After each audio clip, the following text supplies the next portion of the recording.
Hello everyone, welcome back to the channel. అందరూ ఎలా ఉన్నారు, ఏం చేస్తున్నారు? నాతో కామెంట్స్లో షేర్ చేసుకోవడం మర్చిపోవద్దు. మేమైతే బాగున్నాం. So welcome back to another day in my life. ఈరోజు వీడియోలో 3rd వీక్ సాయి దివ్య పూజ నేను ఎలా చేసుకున్నాను అండ్ ఈ పూజ ఎలా చేసుకోవాలి, ఏమైనా నియమాలు ఉన్నాయా అండ్ ప్రసాదంగా ఏం పెట్టాలి అన్నది కూడా క్లియర్గా ఈ వీడియోలో షేర్ చేస్తాను. కాబట్టి వీడియోని ఎక్కడ స్కిప్ చేయకుండా లాస్ట్ వరకు చూడండి.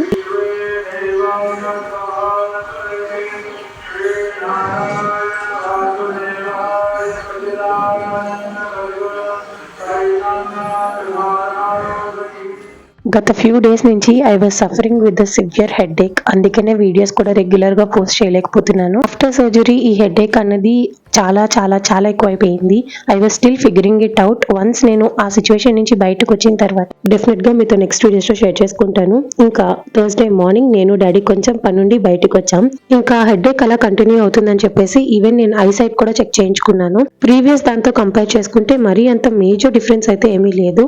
కొంచెం లెన్స్ చేంజ్ చేయాల్సింది, అది కూడా ఇక్కడ చేంజ్ చేసుకున్నా. But I don't think this was the reason for my headache అని. ఎందుకంటే లెన్స్ చేంజ్ చేసిన తర్వాత నాకేం డిఫరెన్స్ అనిపించలేదు. Still I was figuring it out. Once దానికి సొల్యూషన్ వచ్చిన తర్వాత మీతో షేర్ చేసుకుంటాను. స్పెట్స్ వర్క్ కంప్లీట్ అయిన తర్వాత ఇప్పుడు కాంప్లెక్స్ వచ్చాము. ఏమంటే ఎవ్రీ ఇయర్ నా ఫ్రెండ్ విజయవాడ నుంచి గుడ్డోడు కోసం మ్యాంగోస్ పంపిస్తుంది. ఈవెన్ లాస్ట్ ఇయర్ పంపించినప్పుడు కూడా వీడియోలో మీతో షేర్ చేశాను. ఇంకా ఈ ఇయర్ బుడ్డోడు కోసం ఫస్ట్ బ్యాచ్ ఆఫ్ మ్యాంగోస్ అయితే వచ్చేసాయి. బంగన్పల్లి పెద్ద టేస్ట్ డిఫరెన్స్ అయితే అనిపించదు, కానీ రసాలంటూ ఏవో దొరుకుతాయి, అవి మాత్రం భలే టేస్టీగా ఉంటాయి. నెక్స్ట్ బ్యాచ్ అవే రావాలి, వెంటనే వేస్తా అన్నది, కానీ నేనే కొన్ని రోజులు ఆగు పాప, ఇవి కంప్లీట్ అయిన తర్వాత వేద్దు అన్న. ఇవి ఒక 20 పంపించినట్టుంది. ఇవి కంప్లీట్ అయిన తర్వాత నెక్స్ట్ ఆ బ్యాచ్ వస్తుంది. అలా మ్యాంగోస్ పిక్ చేసుకొని వచ్చిన తర్వాత నేనైతే లంచ్ ప్రిపరేషన్ స్టార్ట్ చేశాను. ఈ రోజు మధ్యాహ్నం లంచ్ లోకి బర్బాటీ ఫ్రై చేస్తున్నాను.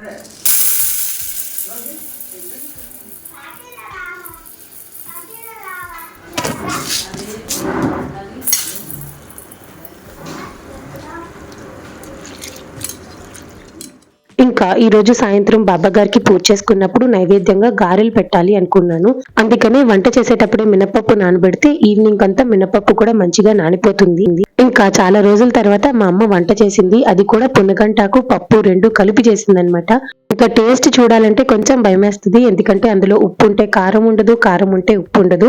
కానీ చాలా రోజుల తర్వాత ఫస్ట్ టైం మా అమ్మ ఉప్పు కారం అన్ని కరెక్ట్ గా సరిపోయేటట్టు వేసింది.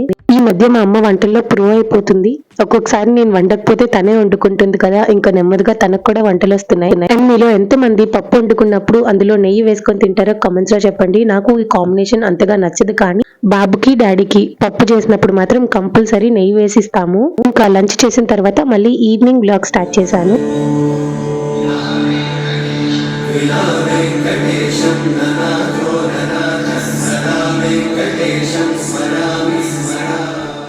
సాంగ్ వింటుంటే చాలు గూస్ బంప్స్ వస్తాయి. నాకు ఈ సాంగ్ అంటే చాలా ఇష్టము.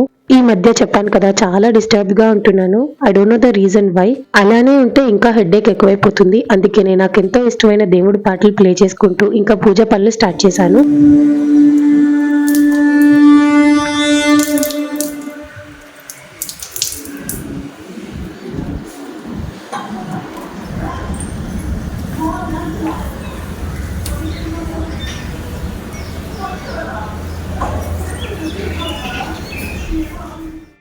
ఈ రోజు వైశాఖ పౌర్ణమి. యాక్చువల్ గా ఈ రోజు నాకు కుదరదేమో అనుకొని నేను పూజా విధానం ఎలా చేయాలి ఏంటి అనేది కూడా చూసుకోలేదు. బట్ లక్కీగా లాస్ట్ మినిట్ లో కుదిరింది, అందుకనే ఇంకా పూజ స్టార్ట్ చేశాను. ఇంకా నా పూజా విధానం గురించి మీ అందరికీ తెలిసిందే కదా. ఫస్ట్ గడపకి పసుపు రాసి కుంకుమ బొట్లు పెట్టి గుమ్మంలో మంచిగా ముగ్గేసిన తర్వాత ఇంట్లో పూజ చేసుకుంటాను. ఇన్ కేస్ టైం లేదు, హడావిడి అయిపోతుంది అన్నప్పుడు మాత్రం ఓన్లీ గుమ్మంలో ముగ్గు వేసుకున్నాక పూజ చేసుకుంటాను. కానీ ఈ రోజు అలా హడావిడి అవ్వకుండా ఉండాలని పూజ పనులు కొంచెం తొందరగానే మొదలు పెట్టాను. ఇంకా నా ముగ్గుల గురించి మీ అందరికీ తెలిసిందే కదా, ఈ మధ్య నేర్చుకుంటున్నాను. ఇంకా చుక్కల ముగ్గులు అంటారా, నాకైతే అస్సలు రావు. అవి చుక్కలు పెట్టేటప్పుడే నాకు కొంచెం ట్రిక్కీగా అనిపిస్తాయి. ఎందుకు వచ్చిందిలే రిస్క్ అని చెప్పేసి వచ్చిన 2-3 ముగ్గుల్ని అటు ఇటు తిప్పి ఏదో మొత్తానికి వేస్తాను. ఈ మధ్య యూట్యూబ్ లో కూడా అప్పుడప్పుడు ముగ్గులు చూస్తాను. అవి ఏమైనా ట్రై చేయాలి అనిపిస్తే ఇలా ట్రై చేస్తున్నాను. ఈవెన్ ఈ ముగ్గు కూడా నేను యూట్యూబ్ లో చూసే వేశాను. ఇంకా మరి మీరే చెప్పాలి ఈ ముగ్గు ఎలా ఉంది అని. అలా గుమ్మంలో మంచిగా ముగ్గు వేసుకున్న తర్వాత ఇప్పుడైతే నైవేద్యం ప్రిపేర్ చేస్తున్నాను. యాక్చువల్ గా అయితే స్వీట్ గారెలు చేద్దాం అనుకున్నా, కాకపోతే బుడ్డోడికి దగ్గు వస్తుంది, ఎందుకులే రిస్క్ అని చెప్పేసి కారం గారెలు చేస్తున్నాను. ఫస్ట్ అయితే ఒక మిక్సీ జార్ లోని కారానికి తగ్గట్టు పచ్చిమిరపకాయలు, 1 ఇంచ్ అల్లం ముక్క, కొంచెం కరివేపాకు, రుచికి సరిపడా ఉప్పుతో పాటు కొంచెం జీలకర్ర వేసి ఫస్ట్ ఇది పేస్ట్ చేసుకోవాలి. ఈ లోపు మినపప్పు కూడా చూసారు కదా మంచిగా నానిపోయింది. ఈ మినపప్పుని ముందుగానే గ్రైండ్ చేసిన పచ్చిమిర్చి, అల్లం దాంట్లో యాడ్ చేసి అంతా ఒకసారి మంచిగా గ్రైండ్ చేసుకోండి. కొంచెం కొంచెం వాటర్ యాడ్ చేసుకుంటూ స్మూత్ పేస్ట్ లాగా ప్రిపేర్ చేసుకోవాలి. స్టార్టింగ్ లో పచ్చిమిరపకాయలు కొంచెం సరిగ్గా నలగలేదు, ఏమంటే జార్ పెద్దదైపోయింది. బట్ ఇలా మినపప్పు వేసి నలిపినప్పుడు అంతా నీట్ గా మిక్స్ అయిపోయింది. బ్యాటర్ అంతా ఒక గిన్నెలోకి తీసుకున్న తర్వాత బీట్ చేసుకోవాలి. ఇలా బీట్ చేసుకోవడం వల్ల గారి పైనంతా క్రిస్పీగా, లోపల సాఫ్ట్ గా ఫ్లఫీగా ఉంటుంది. అండ్ ఆయిల్ కూడా ఎక్కువ పీల్చకుండా ఉంటది అనమాట. ఆయిల్ కూడా బాగా మరిగింది. ఇప్పుడు ఒక్కొక్కటి గారెలు వేసుకోవాలి. ఇందాక వీడియోలో పూజ పనులు తొందరగా స్టార్ట్ చేశాను అని చెప్పాను కదా. యాక్చువల్ గా అయితే 4:30కే స్టార్ట్ చేశాను.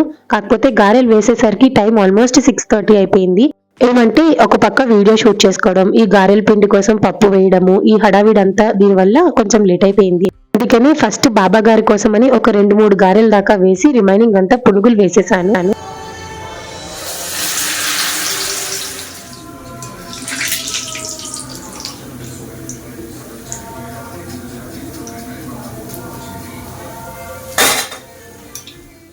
అదనమాట మ్యాటర్. నేను ప్రసాదం చేసేసరికల్లా సాయంత్రం బాబా గారి హారతి కూడా కంప్లీట్ అయిపోయింది. ఇప్పుడు తొందరగా ప్రసాదం అరేంజ్ చేసుకొని పూజ చేసుకోవాలి. సరే, ఇంకా సాయి దివ్య పూజ ఎలా చేసుకోవాలి, ఏమైనా నియమాలు ఉంటాయా, ఏం నైవేద్యంగా పెట్టాలి అనేది క్లియర్ గా ఇప్పుడు షేర్ చేస్తాను. సాయి దివ్య పూజ ఎవరైనా చేసుకోవచ్చు. మగవాళ్ళైనా, ఆడవాళ్ళైనా, పెళ్ళైన వాళ్ళైనా, కాని వాళ్ళైనా, ఇలా ఎవరైనా చేసుకోవచ్చు. ఈ పూజ థర్స్డే చేసుకోవాలి. మీ వీలుని బట్టి అయితే పొద్దున్నైనా చేసుకోవచ్చు, లేదా సాయంత్రమైనా పూజ చేసుకోవచ్చు. ఇంకా పూజ చేసుకునే ముందే మీరు ఎన్ని వారాలు పూజ చేసుకుంటున్నారు అన్నది బాబా గారికి సంకల్పం చెప్పుకోవాలి. అంటే ఈ పూజ 3 వారాలు చేసుకుంటారా, 5 వారాల, 7, 9, 11, 21, 51 అలా లెక్క ఉంటుందన్నమాట. సో మీకు అవకాశాన్ని బట్టి మీరు ఎన్ని వారాలు మొక్కుకుంటారు అనేది ముందే నిర్ణయించుకోవాలి. ఇక్కడ మీరు చూస్తున్నది శ్రీ సాయి దివ్య పూజ పుస్తకము. ఈ బుక్ ఇంతకు ముందు దొరకడం కష్టమయ్యేది, కాకపోతే ఈ రోజుల్లో ఎక్కడైనా ఈజీగా దొరుకుతుంది. మీకు దగ్గరలో ఉన్న జనరల్ స్టోర్ లో కానీ, బుక్ స్టోర్ లో కానీ, ఆర్ఎల్స్ పూజ సామాగ్రి అమ్మే స్టోర్ లో కానీ సాయి దివ్య పూజ పుస్తకం ఇవ్వండి అంటే వాళ్ళే ఇస్తారు. ఈవెన్ ఆన్లైన్ అమెజాన్ లో కూడా అమ్ముతారని విన్నాను. బట్ అది ఎంతవరకు కరెక్ట్ అనేది నేను ఎప్పుడు చూడలేదు. ఇన్ కేస్ వైజాగ్ వాళ్ళు అయి ఉంటే ఈనాడు రైతు బజార్ ఆపోజిట్ లో ఒక సందు ఉంటుంది. అక్కడ పూజా సామాగ్రి స్టోర్ లోనైనా దొరుకుతుంది, లేదా వీట్ రిచ్ బేకరీ పక్కన స్టోర్ లో దొరుకుతుంది. ఆర్ఎల్స్ పూర్ణ మార్కెట్ లో కూడా ఈ బుక్స్ ఈజీగా దొరుకుతాయి. ఇంకా పూజ విషయానికి వస్తే ఈ పూజ కోసం మీరు ఎటువంటి ఉపవాసం చేయాల్సిన అవసరం లేదు. పూజ స్టార్ట్ చేయక ముందే ఒక వైట్ క్లాత్ తీసుకోండి. అది పసుపు నీళ్ళలో ముంచి ఆ క్లాత్ ని బాగా ఆరబెట్టిన తర్వాత అందులోని రూపాయి బిళ్ళ కానీ, 2 రూపాయల బిళ్ళ కానీ పెట్టి ముడుపు కట్టాలి. ఆ ముడుపు బాబా గారి పాదాల దగ్గర పెట్టి సంకల్పం చెప్పుకోవాలన్నమాట. ఈ ముడుపు ఓన్లీ ఫస్ట్ వారం బాబా గారికి పాదాల దగ్గర పెడతారు. ఇంకా అదే ముడుపుని మీరు ఎన్ని వారాలు మొక్కుకున్నారో అన్ని వారాలు బాబా గారి పాదాల దగ్గర పెట్టి పూజ చేసుకోవాలి. నెక్స్ట్ పువ్వులు గాని, పూరేకులు గాని బాబా గారి మీద వేస్తూ 108 అష్టోత్తర శతనామావళి చదువుకోవాల్సి ఉంటుంది. అష్టోత్తర శతనామావళి చదివిన తర్వాత ఇదే బుక్ లోని ఒక 6 కథలు ఉంటాయి, అవి కూడా చదువుకోవాలి. లాస్ట్ లోని హారతి ఉంటుంది, అది పాడిన తర్వాత హారతి చేసుకోవడమే. అంతే, ఇక్కడతో ఒక వారం దివ్య పూజ కంప్లీట్ అయిపోయినట్టే. ఇంకా నైవేద్యం విషయానికి వస్తే ఈ బుక్ లో పర్టికులర్ గా బియ్యం పెసరపప్పు కలిపి పొంగల్లా చేస్తాం కదా, అది నైవేద్యంగా పెట్టాలి అని ఉన్నది. మీ వీలుని బట్టి బాబా గారికి ఇష్టమైనవి ఏమైనా నైవేద్యంగా సమర్పించుకోవచ్చు. ఫర్ సపోజ్ మీరు బాబా గారికి 5 వారాలు దివ్య పూజ చేసుకుంటానని మొక్కుకున్నారనుకోండి. ఫస్ట్ వీక్ పూజ చేసిన తర్వాత సెకండ్ వీక్ ఆటంకం వస్తే ఆ పూజ లెక్కలోకి రాదు. అంటే మీరు నెక్స్ట్ వీక్ మళ్ళీ ఫస్ట్ నుంచి ముడుపు కట్టి పూజ చేసుకోవాలి. అదే గనుక ఫస్ట్ 2 వీక్స్ పూజ చేసిన తర్వాత థర్డ్ వీక్ ఆటంకం వస్తే ఇంకా ఏం ప్రాబ్లం లేదు. ఆ నెక్స్ట్ వీక్ థర్డ్ వీక్ కింద కన్సిడర్ చేసి పూజ చేసుకోవచ్చు. మీరు గుర్తు పెట్టుకోవాల్సిందంతా ఒకటే, ఫస్ట్ వీక్ పూజ చేసిన తర్వాత సెకండ్ వీక్ ఎటువంటి ఆటంకం లేకుండా పూజ చేసుకోవాలి. ఇంకా సాయి దివ్య పూజలో ఎటువంటి నియమాలు ఉండవు కాబట్టి ఎవరైనా ఈ పూజ ఈజీగా చేసుకోవచ్చు.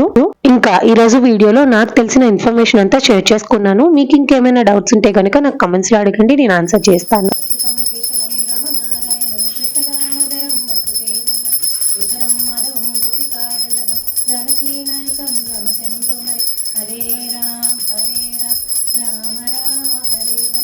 हरे कृष्ण कृष्ण कृष्ण हरे हरे श्री गुरुदेवा दत्त हरि ओम यज्ञेन यज्ञमयजन्त देवा स्थानि धर्माण्यपराण्यः సో చూసారు కదా, నేనైతే 3rd వీక్ సాయి దివ్య పూజ ఎలా చేసుకున్నాను. ఇంకా పూజ అయిపోయిన తర్వాత వెంటనే వెళ్ళి ఆఫీస్ లాగిన్ అయిపోయాను. నైట్ డిన్నర్కి కూడా అందరికీ పునుకులే వేసి ఇచ్చాను. ఇంకా ఇక్కడితో వ్లాగ్ని ఎండ్ చేస్తున్నానండి. ఐ హోప్ మీకు ఈ వీడియో నచ్చిందని అనుకుంటున్నాను. ఈ వీడియో కనుక మీకు నచ్చినట్టయితే లైక్ చేయండి, మీ ఫ్రెండ్స్ అండ్ ఫ్యామిలీకి షేర్ చేయండి. అండ్ ఇంకా ఎలాంటి వీడియోస్ మన ఛానల్లో చూడాలి అనుకుంటున్నారో నాకు కమెంట్స్ లో చెప్పడం మర్చిపోవద్దు. అలానే మీరు ఇంకా మన ఛానల్ని సబ్స్క్రైబ్ చేసుకోలేదు అంటే వెంటనే వెళ్ళి సబ్స్క్రైబ్ చేసుకొని పక్కనే బెల్ ఐకాన్లోని ఆల్ ఇన్ ఆప్షన్ కనుక క్లిక్ చేసినట్టయితే నేను ప్రతిరోజు పెట్టే వీడియో నోటిఫికేషన్స్ అన్ని మీ వరకు వచ్చేస్తాయి. సో దట్ నా నెక్స్ట్ కమింగ్ వీడియోస్ అన్ని మీరు మిస్ అవ్వకుండా హ్యాపీగా చూసేయచ్చు. అండ్ ఇంకా లేట్ చేయను, రేపటి నుంచి కూడా డైలీ బ్లాగ్స్ వస్తాయి. So stay tune to our channel. And ఈ వీడియోని లాస్ట్ వరకు చూసిన ప్రతి ఒక్కరికి thank you so much. So చూసారు కదండి, ఇది ఇవాల్టి వీడియో. మళ్ళీ నెక్స్ట్ వీడియోలో కలుద్దాం. అంతవరకు బాయ్.